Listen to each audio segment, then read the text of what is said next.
صبح کا وقت تھا۔ لاہور کے مصروف علاقے میں ایک اونچی عمارت کی 7ویں منزل پر کمپنی کا ماحول ہمیشہ کی طرح کام میں مصروف تھا۔ اس دن صبح سے ہی دباؤ بہت زیادہ تھا کیونکہ کلائنٹس کی فائل جمع کرانے کی آخری تاریخ تھی۔ زینب تیزی سے رپورٹس فائنل کر رہی تھی کہ اچانک ایک کال آئی۔ پھر دوسری فائل کے ساتھ مصروفی میں اس سے غلطی ہو گئی۔ اس نے محسوس کر لیا کہ کچھ گڑبڑ ہو گئی ہے، مگر تب تک میل جا چکی تھی۔ اس نے گہری سانس لی اور سوچا ابھی ٹھیک کر لوں گی۔ اسے اندازہ نہیں تھا کہ آنے والے چند منٹ اس کی زندگی کے سب سے مشکل لمحے بن جائیں گے۔ تھوڑی دیر بعد احیان، جو کمپنی کے مالک کا بیٹا تھا اور حال ہی میں بیرون ملک سے پڑھ کر آیا تھا، دفتر میں داخل ہوا۔ اسے دیکھتے ہی سب لوگ سیدھے ہو کر بیٹھ گئے۔ وہ زینب کے پاس آیا اور بولا، زینب، وہ کام ہو گیا جو کل تمہیں دیا تھا؟ زینب نے جواب دیا، سر، بس تھوڑا سا وقت لگے گا، جلدی میں غلطی ہو گئی ہے، کلائنٹ کو غلط فائل چلی گئی ہے، ابھی ٹھیک کر دیتی ہوں، آپ فکر نہ کریں۔ جیسے ہی اس نے بتایا کہ فائل غلط گئی ہے، احیان کے چہرے کے تاثرات بدل گئے۔ وہ تیز لہجے میں بولا، یہ کیا کیا تم نے؟ اس کی آواز میں غصہ تھا۔ زینب نے فوراً کہا، سوری، غلطی ہو گئی، ابھی ٹھیک کر دیتی ہوں۔ احیان نے بات کاٹ دی، کیا یہی تمہارا پروفیشنل رویہ ہے؟ اتنے سالوں کا تجربہ اور اتنی بڑی لاپرواہی، کمپنی کا نام داؤ پر لگا ہے اور تمہیں بس سوری کہنا ہے؟ پورے دفتر میں سناٹا چھا گیا۔ سب کی نظر زینب پر تھی۔ اس نے کچھ کہنے کی کوشش کی، سر پلیز ایک بار میری بات تو سن لیں، مگر احیان نے تلخ لہجے میں کہا، مجھے بہانے نہیں، رزلٹ چاہیے، اگر تم سے اتنا بھی نہیں ہوتا تو بہتر ہے تم آرام کر لو۔ یہ الفاظ تیر کی طرح لگے۔ زینب کے ہاتھ کانپ گئے، کمپیوٹر کی اسکرین دھندلی لگنے لگی۔ کسی نے ہمدردی سے دیکھا مگر کوئی کچھ نہ بولا۔ وہ چند لمحوں کے لیے خاموش رہی، پھر آہستہ سے سر جھکا لیا۔ احیان پلٹ کر اپنے کیبن میں چلا گیا۔ دفتر کا ماحول اتنا بھاری ہو گیا کہ لوگوں نے ٹائپنگ کی رفتار بھی کم کر دی۔ زینب اپنی کرسی پر بیٹھی مگر اندر سے کچھ ٹوٹ چکا تھا۔ اس نے پہلی بار محسوس کیا کہ جو جگہ کبھی اس کے لیے فخر کا باعث تھی، اب وہی اسے چھپنے لگی ہے۔ مگر اس نے خود کو سنبھالا تاکہ کوئی اس کی حالت نہ دیکھ سکے۔ شام تک اس نے بغیر کسی سے بات کیے اپنا سارا کام سمیٹ لیا، فائلیں ترتیب سے رکھی، کمپیوٹر بند کیا اور پرس سے ایک سفید لفافہ نکالا۔ وہ استعفیٰ تھا۔ کچھ لمحے وہ اسے دیکھتی رہی، پھر گہری سانس لے کر اٹھی اور سیدھی احیان کے کیبن کی طرف چل دی۔ دروازے پر ہلکی سی دستک دی، اندر آ جائیں، احیان نے کہا۔ زینب نے چپ چاپ لفافہ میز پر رکھ دیا۔ یہ کیا ہے؟ احیان نے پوچھا۔ میرا ریزگنیشن لیٹر ہے، اس نے دھیرے سے کہا اور مڑ کر چل دی۔ اس کے قدم جیسے ہر قدم کے ساتھ کسی ایسی عمارت سے دور جا رہے تھے جس میں اس نے اپنی زندگی کے کئی سال گزارے تھے۔ لفٹ کے آئینے میں اس نے خود کو دیکھا۔ وہ وہی زینب نہیں رہی تھی جو کبھی ہر چیلنج کا سامنا مسکراہٹ سے کرتی تھی۔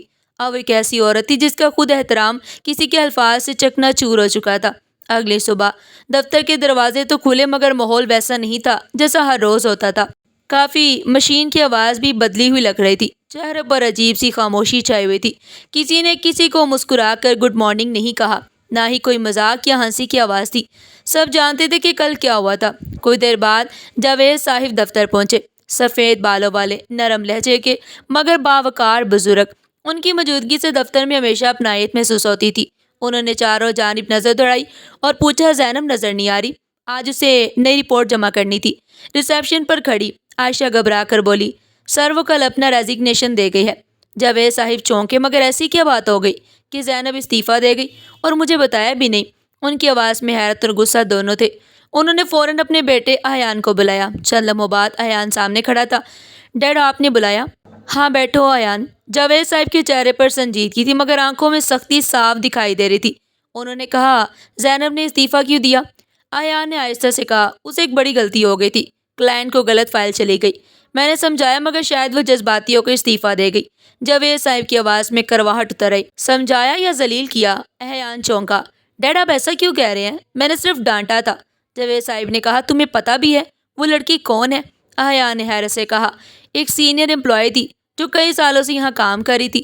جاوید صاحب نے ہاتھ میز پر مارا، وہی لڑکی ہے جس نے 3 سال پہلے اس کمپنی کو دیوالیہ ہونے سے بچایا تھا۔ جب تم باہر پڑھنے گئے ہوئے تھے تو یہ کمپنی ختم ہونے کے قریب تھی۔ زینب ہی تھی جس نے دن رات محنت کر کے نہ صرف کمپنی کو بچایا بلکہ دوبارہ کھڑی بھی کیا۔ اگر وہ نہ ہوتی تو آج یہ نام کچھ بھی نہ ہوتا۔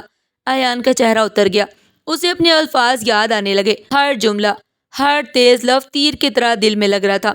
وہ دھیرے سے بولا، میں نے سب کے سامنے اسے ڈانٹا، جاوید صاحب نے کہا غلطی سب سے ہوتی ہے، لیکن جو دوسروں کو نیچا دکھا کر خود کو بڑا سمجھے وہ انسان نہیں متکبر ہوتا ہے۔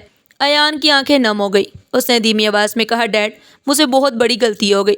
جاوید صاحب نے کہا ہاں، اور اب وہی غلطی تمہیں سدھارنی ہوگی، جاؤ جا کر اسے معافی مانگو۔ ایان کچھ کہے بغیر دفتر سے نکل گیا۔ وہ سیدھا زینب کے گھر پہنچا، دروازے پر ہلکی سی دستک دی۔ کچھ لمحوں بعد دروازہ کھلا، سامنے زینب تھی۔ ایان کے پاس الفاظ نہیں تھے۔ اس نے دھیمی آواز میں کہا زینب میں معافی مانگنے آیا ہوں۔ زینب نے ایک پل کے لیے اسے دیکھا، وہی شخص تھا جس نے کل اس کی دنیا بدل دی۔ اس نے کہا کیوں آئے ہیں آپ؟ ایان بولا مجھ سے غلطی ہوگی، مجھے افسوس ہے۔ زینب کے لبوں پر ایک ہلکی سی مسکراہٹ آئی جو درد میں ڈوبی ہوئی تھی، اور بولی افسوس تب ہوتا ہے جب انسان کو احساس ہو کہ اس نے کسی کے احترام کو توڑا ہے۔ ایان نے سر جھکا لیا اور کہا مجھے احساس ہو گیا ہے، آپ چاہیں تو مجھے سزا دے دے، بس مجھے معاف کر دے۔ زینب نے گہری سانس لی اور کہا معافی آسان ہے ایان صاحب، لیکن عزت جب ایک بار ٹوٹ جائے تو کبھی واپس نہیں ملتی۔ ایان خاموش رہا، پھر آہستہ سے بولا میں سمجھ گیا، اب کچھ نہیں کہوں گا، بس ایک بار مجھے معاف کر دو۔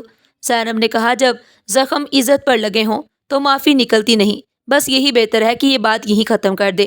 ایان خاموشی سے مڑ گیا، ہر قدم باری تھا جیسے زمین اسے روک رہی ہو۔ دروازہ بند ہونے کی آواز آئی اور ان دونوں کے درمیان ایک خاموش فاصلہ رہ گیا۔ وہ رات ایان کے لیے بہت طویل تھی۔ وہ اپنے کمرے میں بیٹھا رہا، والد کے الفاظ اور اپنی غلطی دماغ میں گونجتی رہی۔ اسے لگ رہا تھا کہ اس کی ایک غلطی نے نہ صرف کسی کا کیریئر بلکہ اس کے دل اور عزت کو بھی توڑ دیا ہے۔ وہ سوچتا رہا کبھی کبھی انسان سب کچھ سمجھنے میں دیر کر دیتا ہے، اور جب سمجھ آتی ہے تو بہت کچھ کھو چکا ہوتا ہے۔ کمپنی کا ماحول پہلے جیسا نہیں رہا۔ زینب کے جانے کے بعد دیواروں پر خاموشی چھا گئی، جیسے کسی نے ان میں سے زندگی نکال لی ہو۔ لوگ آتے تو تھے مگر دل سے نہیں۔ کلائنٹس کے کال آنا بند ہو گئے، رپورٹس میں غلطیاں بڑھنے لگی، میٹنگ سے لوگ کترانے لگے، سب کچھ جیسے بے جان ہو گیا تھا۔ ایان کے چہرے سے غرور کی جگہ بے چینی جھلکنے لگی۔ وہ خود کو کام میں جھونک دیتا، راتوں کو جا کر سب کچھ ٹھیک کرنے کی کوشش کرتا، مگر جیسے ہی کوئی مسئلہ آتا دل میں ایک ہی خیال آتا اگر زینب ہوتی تو سب سمجھ جاتا۔ ایک دن کمپنی کے پرانے کلائنٹ کے ساتھ میٹنگ کے دوران اس نے پوچھا آپ کے پاس وہ پرانی ٹیم نہیں رہی، وہ لڑکی کہاں گئی جو سارا کام سنبھالتی تھی؟ ایان خاموش رہا۔ کلائنٹ نے سر ہلایا اور کہا اس کے بغیر آپ کی کمپنی ادھوری لگتی ہے۔ وہ جملہ ایان کے دل میں گونجتا رہا۔ میٹنگ کے بعد جاوید صاحب نے دھیرے سے کہا دیکھ لیا بیٹا، جب عزت چلی جاتی ہے تو کام خود بخود گر جاتا ہے۔ ایان نے کچھ نہیں کہا، بس آہستہ سے بولا ڈیڈ اب صرف ایک ہی راستہ بچا ہے، معافی مانگ لیتے ہیں۔ اگلے دن صبح ایان اپنے والد کے ساتھ زینب کے گھر کے باہر کھڑا تھا۔ دروازہ کھلا تو زینب کے والد سامنے تھے۔ انہوں نے دونوں کو دیکھا اور چہروں کی جھجک سمجھ کے مسکراتے ہوئے بولے آئیے اندر آئیے جاوید صاحب۔ وہ دونوں بیٹھے ہی تھے کہ چند لمحوں بعد زینب آ گئی۔ اس نے سنبھلتے ہوئے چہرے پر ہلکی سی سنجیدگی کے ساتھ جاوید صاحب کو دیکھا، ادب سے سلام کیا۔ جاوید صاحب نے سلام کا جواب دیا اور آگے بڑھ کر ہاتھ جوڑ دیے۔ بیٹی غلطی ہم سے ہوئی، ہمیں معاف کر دو۔ زینب خاموش کھڑی سنتی رہی، پھر ایان آگے بڑھا، اس کی آواز کانپ رہی تھی۔ میں نہیں جانتا کہ میں اپنی بات کیسے کہوں، مگر میں صرف اپنی غلطی نہیں اپنے غرور کے لیے بھی شرمندہ ہوں۔ اگر میں وقت واپس لا سکتا تو وہ الفاظ کبھی نہ کہتا۔ زینب نے دھیرے سے کہا غلطیاں سدھاری جا سکتی ہیں ایان، مگر زخم تب ہی بڑھ سکتے ہیں جب معافی سچی ہو۔ جاوید صاحب نے کہا ہم صرف معافی مانگنے نہیں بلکہ ایک درخواست لے کر آئے ہیں۔ کمپنی ڈوبنے کے دہانے پر ہے، لوگوں کی نوکریاں داؤ پر لگی ہیں، تمہارے بغیر وہ نہیں چل سکتی، پلیز واپس آ جاؤ۔ زینب کی آنکھوں میں آنسو آ گئے۔ عالم یہ تھا کہ دل بوجھل ہو گیا، ایک طرف اس کا خود احترام، دوسری طرف ذمہ داری۔ اس نے دھیرے سے کہا میں کسی کمپنی کے لیے نہیں اپنے ضمیر کے لیے جیتی ہوں، لیکن اگر میری واپسی سے کسی کے گھرانے بچ سکتے ہیں تو میں لوٹ آؤں گی۔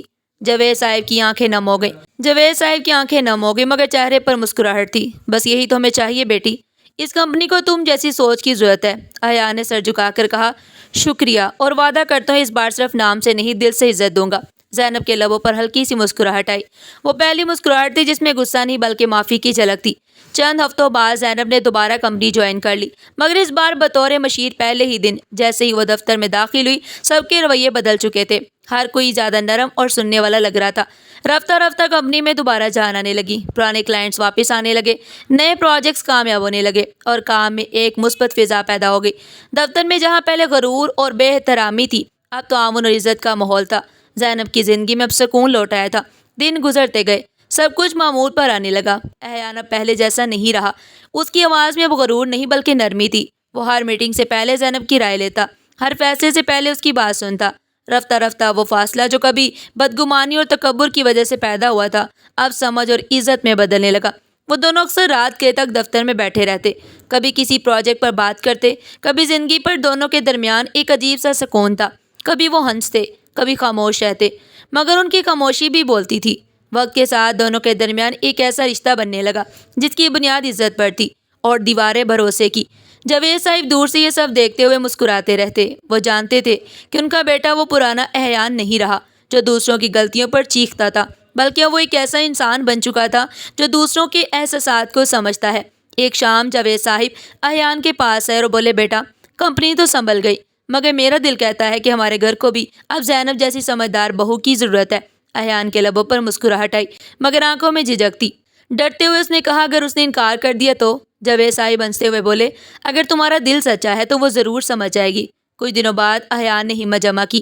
شام کا وقت تھا، دفتر خالی ہو چکا تھا۔ زینب میٹنگ روم میں فائل سمیٹ رہی تھی کہ احیان آہستہ سے اندر آیا، چہرے پر سنجیدگی مگر آنکھوں میں سچائی تھی۔ زینب نے سر اٹھایا، جی احیان، کوئی کام تھا؟ احیان نے دھیرے سے کہا، ہاں کام تو ہے مگر کمپنی کا نہیں، میرا ہے۔ زینب نے مسکرا کر پوچھا، کیا مطلب؟ احیان نے ایک لمحے کو رکتے ہوئے کہا، میں وہ آدمی نہیں رہا جس نے تمہیں رلایا تھا، اب میں وہ بننا چاہتا ہوں جو تمہارے چہرے پر ہمیشہ مسکراہٹ لائے۔ زینب نے اسے دیکھا اور اس کی آنکھوں میں پرانا دکھ جیسے ماضی بن چکا تھا۔ آہستہ سے بولی، رشتے تبھی قائم رہتے ہیں جب ان کی بنیاد عزت پر ہو، تم نے وہ عزت واپس لوٹا دی ہے۔ احیان کی آنکھیں نم ہو گئی۔ وہ بولا، تو کیا میں اسے ہاں سمجھوں؟ زینب کے ہونٹوں پر مسکراہٹ آ گئی، وہی مسکراہٹ، وہی لمحہ جس نے ان دونوں کی نئی شروعات لکھ دی تھی۔ شادی سادہ مگر سچائی سے بھرپور تھی۔ دفتر کے تمام لوگ خوش تھے اور جاوید صاحب کی آنکھیں فخر سے بہہ گئی۔ انہوں نے کہا، آج مجھے فخر ہے کہ میرے بیٹے نے نہ صرف ایک لڑکی سے بلکہ اس کے احترام سے رشتہ جوڑا ہے۔ کئی مہینوں بعد جاوید صاحب نے کمپنی کا اختیار دونوں کے نام کر دیا اور کہا، یہ اب صرف کمپنی نہیں ہے، یہ خاندان ہے جس کی بنیاد عزت پر قائم ہے۔ زینب کی آنکھوں میں آنسو تھے مگر وہ آنسو دکھ کے نہیں، فخر کے تھے۔ شام کا وقت تھا، دونوں دفتر کی بالکنی میں کھڑے تھے۔ احیان نے آہستہ سے کہا، کاش میں نے وہ غلطی نہ کی ہوتی۔ زینب نے نرمی سے جواب دیا، کبھی کبھی زندگی ہمیں گرا کر سکھاتی ہے کہ اٹھنا کیسے ہے۔ احیان نے اس کی طرف دیکھا اور پہلی بار بغیر کچھ کہے سب کچھ سمجھ گیا۔ چند لمحوں کی خاموشی کے بعد انہوں نے آسمان کی جانب دیکھا اور احیان بولا، جب عزت لوٹ آتی ہے تو زندگی بھی لوٹ آتی ہے۔ زینب نے اس کا ہاتھ تھام لیا اور دونوں وہیں کھڑے رہے جیسے وقت بھی تھم گیا ہو، دنیا نے آخرکار اپنی سب سے خوبصورت کہانی مکمل کر لی ہو۔ ناظرین، اس کہانی سے ہمیں یہ سیکھنے کو ملتا ہے کہ اصل طاقت الفاظ میں نہیں بلکہ عزت اور سمجھداری میں ہوتی ہے۔ جو دل سے محسوس کرے وہی اصل میں جیتتا ہے، اور زندگی یہی سکھاتی ہے کہ اپنے غرور سے اوپر اٹھ کر دوسروں کے احساسات کی قدر کرنا ہی سب سے بڑی کامیابی ہے۔